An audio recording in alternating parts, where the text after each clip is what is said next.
प्रिय प्रशिक्षणार्थियों, भगवती शिक्षक प्रशिक्षण महाविद्यालय द्वारा जो ऑनलाइन वर्चुअल क्लासेज आपके लिए चलाई जा रही हैं, उसमें आपका हार्दिक स्वागत है, हार्दिक अभिनंदन है। महाविद्यालय प्रशासन के द्वारा आपके घर बैठे अध्ययन हेतु ये जो क्लासेज चलाई जा रही है, इन क्लासों का आप पूर्ण लाभ उठाएं और अपने व्यूज हमें दें। आपको जो भी लगता है कि ये आवश्यक पॉइंट्स हैं और ये हर वीडियो में आवश्यक जो बातें हैं उनके आप नोट्स बनाएं और इनका पूर्ण लाभ उठाएं। मैं विजयराज त्रिवेदी आपको BA BEd BSc BEd 3rd year पाठ्यक्रम के पार भाषा विषय के संदर्भ में लगातार वीडियो प्रेषित करता आ रहा हूँ। आप उनका पूर्ण लाभ उठा रहे होंगे, ऐसी आपसे आशा ही नहीं, पूर्ण विश्वास है। आज के इस वीडियो में मैं आपको लेखन शिक्षण के संदर्भ में बातें कर रहा था। पिछले वीडियो में मैंने लेखन शिक्षण की विधियों के संदर्भ में चर्चा की थी। आज के वीडियो में मैं लेखन शिक्षण के लिए एक अध्यापक को किन बातों का निर्देश ध्यान रखना चाहिए, उन सब पर चर्चा करने वाला हूँ। सबसे पहली बात शिक्षक के लिए महत्वपूर्ण है कि हम जिसको सिखा रहे हैं, अर्थात एक अबोध बालक जो अभी अपने चौथे स्टेज पर ज्ञानेंद्रियों के माध्यम से अध्ययन करना चाह रहा है, उसको हम लेखन शिक्षण सिखाने जा रहे हैं। उसके संदर्भ में पूर्ण ज्ञात होना चाहिए और कि यह बालक किस स्तर तक पहुंच चुका है, तब हमें यह प्रयास आरंभ करना चाहिए। तो चलो आज के वीडियो में हम टॉपिक पर आते हैं। तो आज की जो क्लास है आपकी वो BA BSc 3rd ईयर और पेपर का नाम है आपके का पाठ्यक्रम के पार भाषा। प्रकरण है हमारा लेखन शिक्षण महत्वपूर्ण निर्देश अध्यापक हेतु। तो लेखन शिक्षण हेतु आवश्यक निर्देशों की हम बात करते हैं तो सबसे पहला आता है बालक की रुचि। आप भूखे ही नहीं है, भोजन दे दिया जाए कितना ही मनपसंद, तो आप भोजन नहीं करना चाहेंगे। उसी प्रकार से अगर बालक की रुचि ही नहीं है, आप उसे कितनी अच्छी विधियों से लिखना सिखाएं, वह सीखना नहीं चाहेगा। तो जो सबसे पहला काम यही है कि जब बालक का मन करे, बालक की जब रुचि हो, बालक का जब इंटरेस्ट हो, उसी समय पर बालक को लिखना सिखाना चाहिए। उस समय भले ही वह कम हो, लिखने का समय भले ही वह कम हो, किंतु बालक की रुचि का पूर्ण ध्यान रखा जाए। अगर आपने बालक के इंटरेस्ट का ध्यान रखा, बालक की अभिरुचि का ध्यान रखा, तो निश्चित रूप से वह जल्दी सीखेगा लिखना और सही और स्पष्ट अक्षर वर्ण बनाना सीखेगा। तो इसलिए आपसे शिक्षक होने के नाते मैं आपसे यही कहना चाहूंगा कि लेखन शिक्षण कराते समय पर एक अध्यापक को बालक की रुचि का पूर्ण ध्यान रखना चाहिए। वह जब उसका मन हो लिखने का, तब ही उसे लिखना सिखाना चाहिए। ठीक है ना, ये बात भी हमें ध्यान रखनी चाहिए कि बालक की रुचि, ठीक है ना, जब बालक की रुचि हो तब ही हम उसे लिखना सिखाएं। ठीक है, ये सबसे पहला नियम है। जब हम दूसरे नियम की बात करते हैं तो दूसरा जो नियम है हमारा वही कहता है कि जो है हमें एक अध्यापक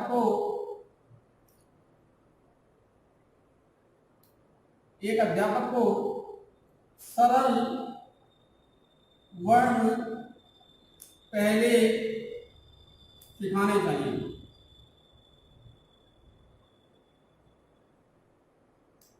कहने का मतलब यह है कि किसी भी भाषा के आप जिन वर्णों को आप सिखाने का प्रयास कर रहे हैं, उस वर्णों में भी जो सबसे सरल वर्ण हैं, जिनको बनाना बड़ा आसान सा काम है, उन वर्णों को बच्चे को पहले सिखाना चाहिए लिखना। और कठिन जो वर्ण हैं, जिनको लिखने की जिनकी वर्तनी थोड़ी सी बच्चे के दृष्टिकोण से कठिन पड़ती है, उन वर्णों को अंतिम स्तर पर सिखाना चाहिए। जैसे हमने कहा कि हम उसे ए अनार बनाना सिखा रहे हैं, आसान है। हम उसे ए बनाना सिखा रहे हैं, आसान है। लेकिन जब हम उसी से यही बात कहें कि अंग्रेजी में जब ए बनाने की बात की जाएगी, इस्तेमाल की, थोड़ा मुश्किल हो जाएगा। ठीक है ना, तो फिर इसका मतलब जब अंग्रेजी आप पढ़ा रहे हैं उस समय पर आप कैपिटल लेटर्स को पहले सिखाएं और जो स्मॉल लेटर्स हैं उनको बाद में सिखाएं। इसी प्रकार हिंदी में ए अनार आसान है, के कबूतर आसान है। ठीक है ना, समझ वाली होगी, ये मैं आसान है। तो जो गणित में है एक आसान है, दो आसान है, लेकिन जो कठिन है हिंदी में जाए हम 6 पर तो कठिन पड़ता है। तो इसकी तुलना में ये बनाना थोड़ा मुश्किल काम है। तो ये जब मुश्किल काम है, धनुष बनाना थोड़ा मुश्किल काम है। तो जो कठिन अक्षर है उनको बाद में सिखाएं, जो सरल अक्षर है उनको हम पहले सिखाएं। तो इसका मतलब हो गया सरल वर्ण पहले सिखाने चाहिए, कठिन वर्ण बाद में सिखाने चाहिए। ठीक है, बात समझ में आ गई होगी। तो ये जो है अध्यापक को लिखते समय पर ध्यान रखना चाहिए कि जिन वर्णों की बनावट सरल है, आसान है, उन वर्णों को बच्चे को सबसे पहले सिखाएं और जिन वर्णों की बनावट कठिन है उनको उपरांत या बाद में सिखाया जाए। यही नियम शब्दों में और वाक्यों में लागू होना चाहिए।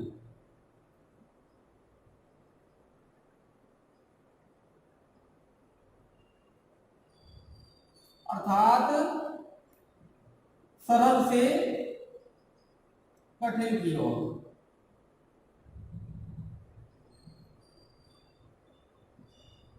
देखो, आपने एक अच्छे शिक्षक को देखा होगा कि वह बच्चे को सबसे पहले 2 वर्ण वाले ही शब्द सिखाता है। ठीक है ना, मात्राओं के हिसाब से। मात्राओं के सिखाएगा तो ये थोड़ी है कि जैसे आराम सिखा दिया, नहीं।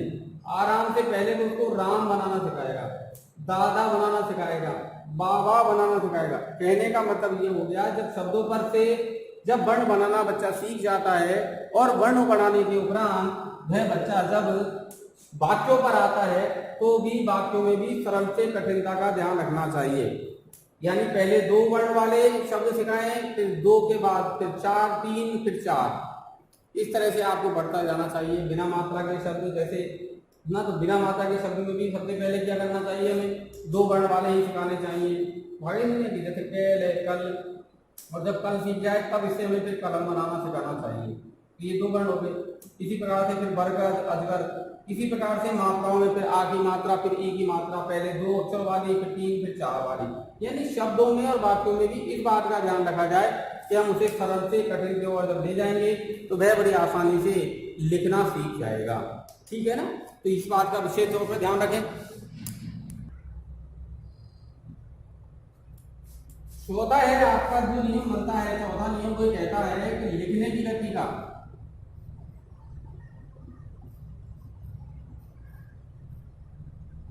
और एक है शुद्धता व स्पष्टता। अब इन 2 चीजों में से आपको क्या चूज करना चाहिए बच्चे को लिखते सीखते? आप एक अच्छे बच्चे से, आप एक शिक्षक से ये उम्मीद करते हो कि वह किस चीज पर ज्यादा फोकस करे, वो लिखने की गति पर ज्यादा फोकस करे या वह शुद्धता और स्पष्टता पर फोकस करे?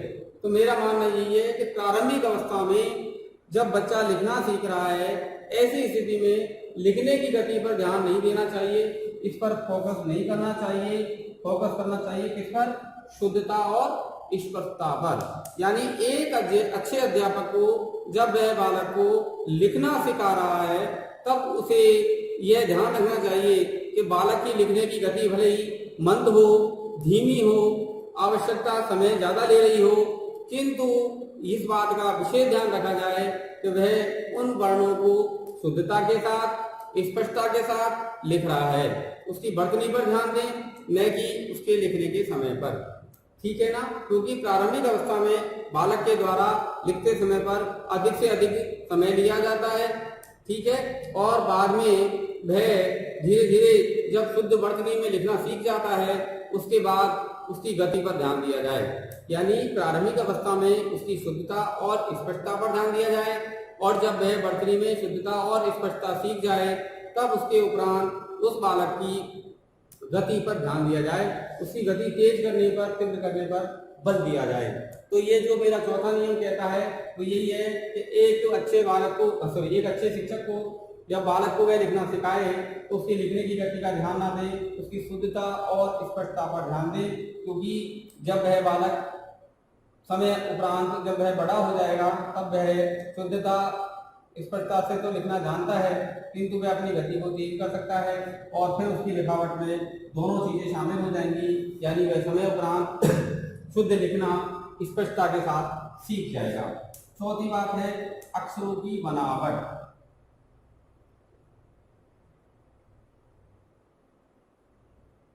सामान्य से बड़ी हो, जब वह छोटी अवस्था में बच्चा लिख रहा है, जब वह पहली बार लिखना सीख रहा है, ऐसी अवस्था में अक्षरों के आकार पर ध्यान न दें। अक्षरों की बनावट और अक्षरों का आकार दोनों पर ध्यान रखें। ये बड़े हों, बच्चा अगर बहुत बड़ा बना रहा है कोई परेशानी नहीं है, आप तो ये देखें कि शुद्ध बना रहा है या नहीं बना रहा है। वो ये बना रहा है तो शुद्ध बना रहा है नहीं बना रहा है, आपको केवल ये देखना है कि वो शुद्ध बना रहा है या नहीं बना रहा है। आपको उस स्थिति में ये नहीं देखना है कि वह बच्चा कितना बड़ा अक्षर बना रहा है या कितना छोटा बना रहा है, क्योंकि प्रारंभिक अवस्था में जब बच्चे बनाते हैं तो उन्हें अक्षरों की सामान्य बनावट या बड़ी या छोटी बनावट का ज्ञान नहीं होता है। वे एक वर्तनी में कई अक्षरों को छोटा बना देते हैं, कई अक्षरों को वो बड़ा बना देते हैं। लेकिन आपको इस बात का ध्यान रखना है कि वह शुद्ध बना रहा है या नहीं बना रहा है। बजाय उनके आकार के देखने के, बजाय उनकी बनावट के देखने के, एक अक्षर अध्यापक को इस बात का ध्यान रखना चाहिए कि बालक के द्वारा जो लिखे जा रहे अक्षर हैं वो शुद्धता की ओर जा रहे हैं, क्योंकि समय उपरांत उसकी अक्षर है, उसकी जो बनावट है, उसके जो अक्षरों का आकार है, उसको नियंत्रित किया जा सकता है। तो और यह सामान्यतः एक सही प्रोसेस भी है कि आपने देखा होगा जब पहली बार बच्चा लिखता है तो पूरे स्लेट पर एक ही अक्षर लिखता है। अब जब वह धीरे धीरे बड़ा हो जाता है तो वह पूरे पेज में एक अक्षर लिख रहा था कहाँ, तो बाद में वह पूरा सही तरीके से लिखना सीख जाता है। तो इसका मतलब हो गया एक अच्छे अध्यापक को जब वह बालक को सिखा रहा हो, ऐसी स्थिति में अक्षरों के आकार पर ध्यान न दे, केवल उनकी वर्तनी पर ध्यान दे। अगर वह बहुत मोटा लिख रहा है, वह बहुत बड़ा लिख रहा है, तो उसे इसी प्रकार से लिखना सिखाना चाहिए। अध्यापक को भी ब्लैक बोर्ड पर या श्याम पट्ट पर या हम ये कहें से जो व्हाइट बोर्ड पर जिस पर भी वह पढ़ा रहा है या वह कॉपी में पढ़ा रहा है, उस समय पर भी वह उनके अक्षरों की बनावट बड़ी रखे, क्योंकि अक्षरों की अगर बनावट बड़ी होगी तो बच्चे को दूरी का ज्ञान नहीं होने के कारण वह उन्हें बड़ी आसानी से बना पाएगा। उसे दूरी का ज्ञान नहीं होता है कि किसी अक्षर की जो है हमें सामान्य दूरी कितनी लेनी है। यही कंडीशन अंग्रेजी में होती है। अंग्रेजी में जब उनसे छोटी अक्षर या बड़े अक्षर जब सिखाना शुरू करते हैं तो 4 लाइन पर जब हम जाते हैं तो शुरू में जब उससे हम ए बनाने की कहें तो वो ये तीनों लाइनों में ए बना देता है, तो भी आप उससे संतुष्ट रहिए। ये मत कहिए कि आपको इतने से इतना बनाना है। पहली बात ये ध्यान रखें कि हम उसे 3 लाइन पर ले जाने से पहले उस पर ए बनाना आ रहा है या नहीं आ रहा है, इस बात पर फोकस करें। इस बात पर फोकस नहीं करें कि वो लाइन के हिसाब से बना रहा है या नहीं बना रहा है। ठीक है ना। शुरू में तो बच्चा बी बनाएगा तो ये बी बनाएगा, वो समझ में आएगा। सी बनाएगा तो वो इतना ही सी बनाएगा, उसे ये पता नहीं है कि सी की हाइट जो है बी की तुलना में छोटी होती है। ये समय के उपरांत सीखने वाली प्रक्रिया है।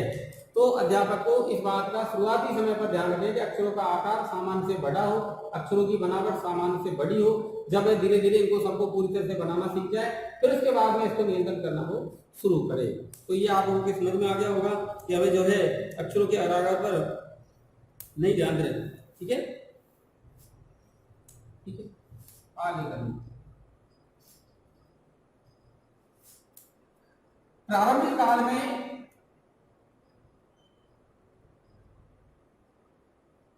काल में समय कम दें। समय कम देने का मतलब है, देखो ऐसा होता है बच्चे का हाथ या ज्ञानेंद्रिय थकने लग जाती है। कई बार बच्चे को क्या करता है, छोटी सी उम्र होता है, टीचर से 2 या 3 पेज का काम दे देता है, वह नहीं कर सकता। मैं जानता हूँ इस बात के लिए कि ये एक सामान्य कार्य नहीं है। एक बच्चे के लिए किसी अक्षर को 50 बार लिखना या 1 से लेकर के 10 तक की गिनती को 5 बार लिखना उस बच्चे के लिए थोड़ा दुश्वार कार्य है, जबकि हमारे लिए वह एक सामान्य अवस्था में है। शिक्षक को बाल मन का पूर्ण ज्ञाता होना चाहिए। शिक्षक को बाल मन का ज्ञाता होने के साथ साथ बालक की क्षमता का भी पूर्ण ज्ञान होना चाहिए कि यह बालक कितनी समय तक रुचि लेकर के लिख सकेगा। अर्थात बाल प्रारंभिक काल में समय जाए कम दे। समय कितना दे? बालक की रुचि के अनुसार। यानी गृह कार्य की जो सीमा रखी जाए या सिखाने की जो सीमा रखी जाए, इसे कितनी देर लिखाना चाहिए इस बात पर भी ध्यान देना आवश्यक है। जितनी देर बालक आसानी से लिख सकता है उतनी ही देर उसे लिखाया जाए। तो इस बात पर भी हमें ध्यान देना चाहिए कि प्रारंभिक काल में बालक को जब लिखाया जाए तो उसे कम समय तक लिखाया जाना चाहिए। ठीक है, हाँ, तो ये बात का ध्यान रखिए। ठीक है,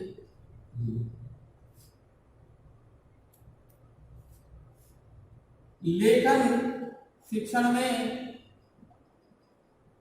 विषय वस्तु छात्र से परिचित हो।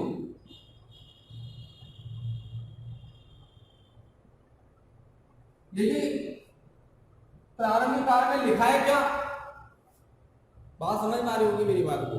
लिखा है क्या का मतलब क्या हो गया कि बच्चे, देखो पावलोव ने कहा है कि भाई बच्चे को अनुबंधन देना आवश्यक है। अब जिन चीजों को वह जानता है, जिन चीजों से वह प्रतिदिन सामना उसका होता है, या सामान्य वे में कहें कि वह जिसे अपने वातावरण में देखता है, उन्हीं चीजों के नामों के साथ उसका अनुबंधन करते हुए पहले वर्ण सिखाए जाएं और बाद में वही शब्द सिखाए जाएं। यानी जैसे हमने सबसे पहले अनार सिखाया तो बच्चे अनार का प्रयोग करना जानता है, वो अनार को देखता है। उसी प्रकार से आम को देखता है, और जब वह अनार और आम बनाना सीख जाए, ये दोनों अक्षर बनाना सीख गया, तो फिर उसको अनार लिखना सिखाएं। इन पूरे वर्णों को जब बनाना सीख जाए तो इनको बोलेगा ए नार अनार, आम है आम। उसका ये जो अनुबंधन था वो छूट जाएगा, लेकिन ये समय लगेगा।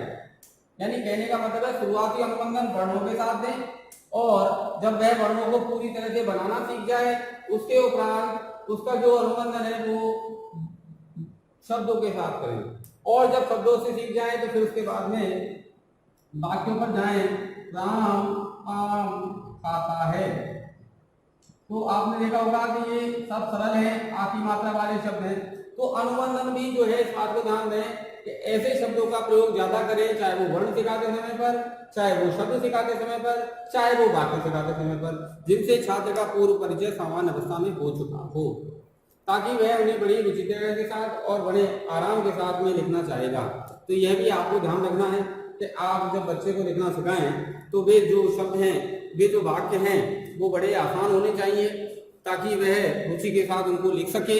ऐसी स्थिति में बच्चा जो अक्षरों को लिखेगा, जितने समय तक लिखेगा, वह बड़े अभिरुचि के साथ, इंटरेस्ट के साथ और उत्साह प्रेरणा के साथ लिखेगा।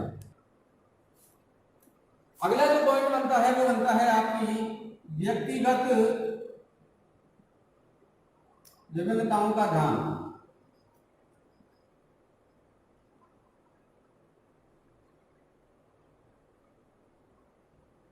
देखिए हर बालक की क्षमताएं अलग अलग होती हैं, शारीरिक क्षमताएं और मानसिक क्षमताएं प्रत्येक बालक की समान रूप से नहीं होती हैं। एक अच्छे शिक्षक को बालक की सभी क्षमताओं का ज्ञान होना आवश्यक है, और उसी क्षमताओं का ज्ञान का ध्यान रखते हुए वह बालक को लिखना सिखाए।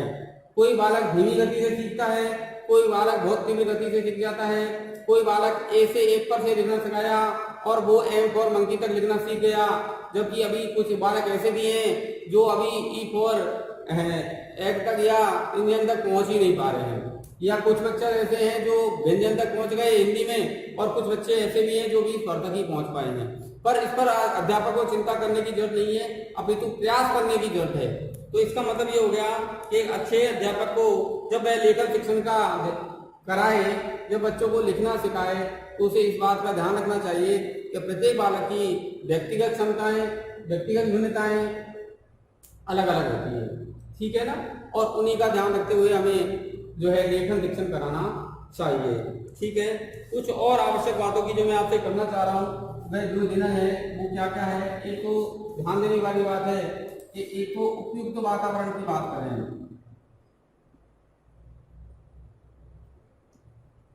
तो लेखन कौशल कराते समय पर बालक को उपयुक्त वातावरण होना आवश्यक है। उपयुक्त वातावरण का मतलब ये हो गया कि वह जिस इंटरेस्ट के साथ लिखना चाह रहा है, उस इंटरेस्ट को लिखने का प्रदान करने के लिए हमें एक अच्छे एनवायरनमेंट को देना बहुत जरूरी है। अगर हम अच्छे एनवायरनमेंट को प्रदान करेंगे तो निश्चित से मानिए वह मनोयोग के साथ में सुंदरता के साथ लिखेगा, ठीक है ना।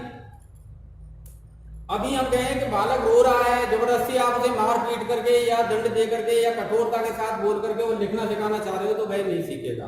तो हमें बालक के अभिरुचि का उसको जो आवश्यक सामान है, नई पेंसिल या कॉपी या उसके नीचे एक डेस्क लगा करके जिस प्रकार से भी हम उसे देना चाहें उस प्रकार का वातावरण, ताकि वह लिखने के लिए प्रेरित हो सके, इस प्रकार का वातावरण उसे प्रदान करना चाहिए। अगर हम एक अच्छा वातावरण बालक को प्रदान करेंगे तो निश्चित रूप से मान के चलिए कि आपका जो सिखाने का परिणाम है वो ज्यादा श्रेष्ठ होगा, वह ज्यादा अच्छा होगा, ठीक है ना। तो ये इस बात का भी ध्यान रखें कि हमें बालक को उपयुक्त वातावरण प्रदान करना चाहिए, ठीक है। अगला जो मेरा पॉइंट बनता है वो ये बनता है बैठने का अभ्यास।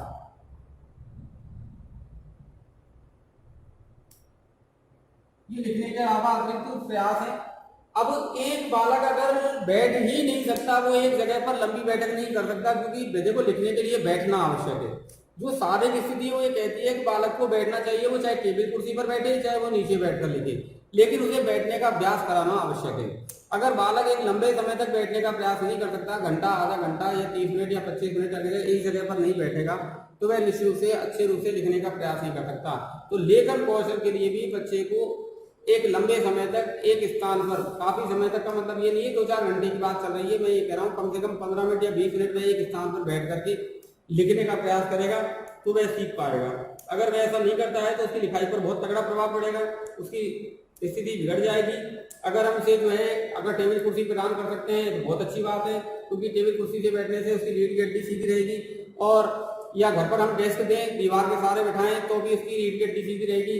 अगर हम उसे सामान्यतः बैठने के लिए नीचे कोई तख्ती नहीं दे रहे हैं तो निश्चित से वो कॉपी मुड़ी हुई होगी, तो वह लिखने का। कुल मिलाकर बात ये कहना चाह रहा हूँ कि आपको एक बैठने का अभ्यास, एक बैठने के लिए अभ्यास करने के लिए जो साधनों की आवश्यकता है वह उसे प्रदान करनी चाहिए। अगर जो है हम देखें कि अगर वह एक अच्छे वातावरण में नहीं बैठा हुआ है तो उसका लेख अच्छा नहीं होने वाला है।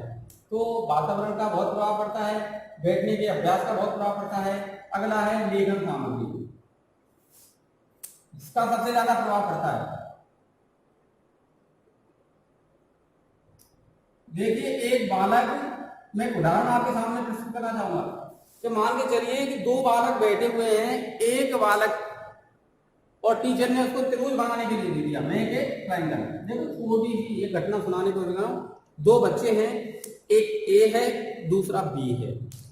ए बच्चा इंटेलिजेंट है लेकिन वो गरीब परिवार से है और टीचर ने ट्रायंगल बनाने के लिए दिया है और उसके पास में साधन नहीं है। साधन होने का मतलब है उसके पास में जो है एक अच्छा परपेंडिकुलर होना चाहिए, वह नहीं है। उसके पास स्केल होना चाहिए, वो भी नहीं है। उसके पास में जो एक रूल होनी चाहिए, वो भी नहीं है, या इरेजर नहीं है। ये कह सकते हैं कि ज्योमेट्री बॉक्स नहीं है। लेकिन जो बी बच्चा है वो डल है और वो एक अच्छे संपन्न परिवार से है, किंतु उसके पास में पूरे सामान है। अब टीचर ने के लिए जब बनाने के लिए दे दिया, ये बनाने का प्रयास कर रहा है किंतु इसे बनाना नहीं आता और यह समय खराब कर रहा है। और ये इसके बगल में ए बैठा हुआ है, वो इस बात का इंतजार कर रहा है कि ये कब अपना चित्र बनाए ताकि मैं अपना चित्र बनाकर टीचर को दिखा सकूं, क्योंकि इसको बनाना आता है। तो बात ये हो गई कि लेखन सामग्री का इतना प्रभाव पड़ेगा कि इसकी मानसिक जो क्षमता है वो उस पर प्रभाव पड़ रहा है। इस पर बनाना आता है किंतु इसके पास में लेखन सामग्री नहीं है।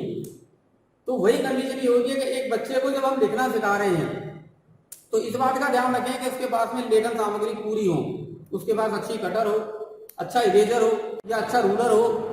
ये सब चीजों को हमें ध्यान रखना है। या हम वह अगर स्लेट पर या जो छोटी ब्लैक बोर्ड है उस पर लिख रहा है तो भी उसके पास बढ़ता हो, उसको साफ करने के लिए गीला कपड़ा हो। ये सब चीजों का हमें उसे लिखते समय पर ध्यान रखना चाहिए। बच्चे की मानसिकता, जब वह नोटबुक में लिख रहा है तो नोटबुक के नीचे एक हार्ड पट्टा होना चाहिए ताकि वह नोटबुक बिल्कुल आसानी से लिखी जा सके, हार्ड या उसका हार्ड कवर हो ताकि वह कॉपी मुड़े नहीं।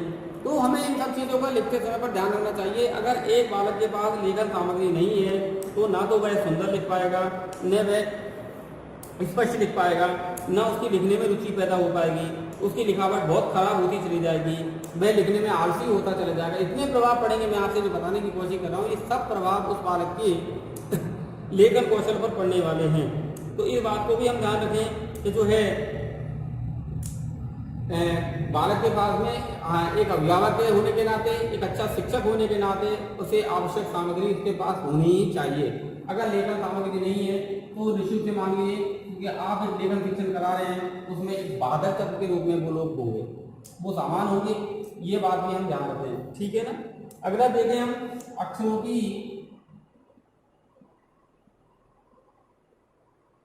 बनावट, मध्य दूरी या अनुपात। देखो ये महत्वपूर्ण पॉइंट है। अक्षरों की बनावट, कई बार शिरोरेखा, सीधी सीधी का भेजना। एक बालक को जब लिखना सिखाया जाए तो ये सब चीजें बहुत आवश्यक होती है कि 2 अक्षरों के बीच में कितना अंतर रखा जाए, 2 शब्दों के बीच कितना अंतर रखा जाए, क्या वह शिरोरेखा को स्पर्श कर रहा है कि नहीं कर रहा है। देखो मेरी तो टच ही नहीं कर रही है, ठीक है ना। कई बार बच्चा बिना शिरोले के आगे लिखना शुरू कर देता है। इन सब चीजों का हमें ध्यान रखना चाहिए और बच्चे के इन सब चीजों का अगर हम ध्यान रखेंगे तो इनमें विशेष तौर पर मैं 3 बातों के लिए आपसे कहूंगा। एक तो पहली बात तो यह है कि अक्षरों के ठीक बीच में जो है वो ठीक अंग, जो अक्षरों के अंग हैं वो ठीक अनुपात में बढ़े। ठीक अनुपात में बढ़ने का मतलब ये हो गया, अपन ने ये डंडा तो बहुत बड़ा घेर दिया और तय कबूतर इतना सा बना दिया, ये गलत है ना। तो अक्षरों के अनुपात में अक्षर के प्रत्येक अंग का जो अनुपात है वो सही है, ठीक है। अनुपात में अक्षरों के प्रत्येक अंक को बनाना वह शुरू करे, यानी अक्षर की अगर जो प्रत्येक हिस्सा है उनका अनुपात छोटा या बड़ा नहीं होना चाहिए। अगर आप बड़े बना रहे हैं तो फिर सभी को बड़ा बनाएं, या अगर आप सभी छोटा बना रहे हैं तो फिर छोटा बनाएं। आपने ये लाइन तो इतनी बड़ी घेर दी और इतना सा बना दिया, ये गलत है। अगर आप बड़ा बना रहे हैं तो सब बड़ा बनाए, अगर सब छोटा बना रहे हैं तो सभी को छोटा बनाए। इन अक्षरों के अंगों का अनुपात ध्यान रखिए, सबसे पहला काम। दूसरा भैया है इनके बीच का जो फासला हो अक्षरों के बीच का वो समान हो। तीसरा ये है कि लिखावट तिरछी या आड़ी ना हो, इसका मतलब है जो आपकी शिरोरेखा है वह सीधी हो। तो इन सब चीजों का भी अगर आप ध्यान रखते हैं तो एक बालक जो है जो बहुत अच्छी तरीके से लिखना सीख सकता है। तो आज के वीडियो में हमने बहुत सारी बातें की। इन सारी बातों में आप लोगों को ये समझ में आ गया होगा कि लेखन कौशल एक आसान कौशल नहीं है और लेखन शिक्षण भी एक आसान शिक्षण नहीं है। लेखन कौशल बच्चे का नाम है, बच्चा जो सीखता है वह कौशल है, लेकिन अध्यापक जो सिखाता है उसको भी यह बात आनी चाहिए कि मैं लिखना सिखाऊं तो बच्चे को कैसे सिखाऊं। तो बच्चे को लिखना सिखाने के लिए उसे बहुत मेहनत करनी होगी, उसे सैद्धांतिक पक्ष को भी ध्यान में रखना होगा और उसे प्रायोगिक पक्ष को भी ध्यान रखना होगा। न केवल प्रायोगिक पक्ष अभी तो सैद्धांतिक पक्ष शिक्षक के लिए ज्यादा जानकारी के लिए होना चाहिए। अगर सैद्धांतिक पक्ष के बारे में शिक्षक को जानकारी नहीं है तो वह किसी बालक को अच्छी तरह से लिखना नहीं सिखा सकता है। तो मैं आपसे ये आशा उम्मीद करता हूँ कि आप इस लेखन कौशल की जो आवश्यक महत्वपूर्ण निर्देश हैं उनको आप ध्यान रख रहे होंगे और इनका के आधार पर ही आप बच्चे को लिखना सिखाएंगे, ठीक है ना। तो आज के वीडियो में हमने ये बात को देखा कि लेखन शिक्षण पर एक शिक्षक को क्या क्या चीज अपने पास रखनी चाहिए और आप भी रखें ताकि एक अच्छे शिक्षक बन करके आप इसका पूर्ण लाभ उठा पाएं, ठीक है। तो आज की वीडियो को हम यही खत्म कर रहे हैं, कल नए टॉपिक के साथ फिर मिलते हैं। धन्यवाद।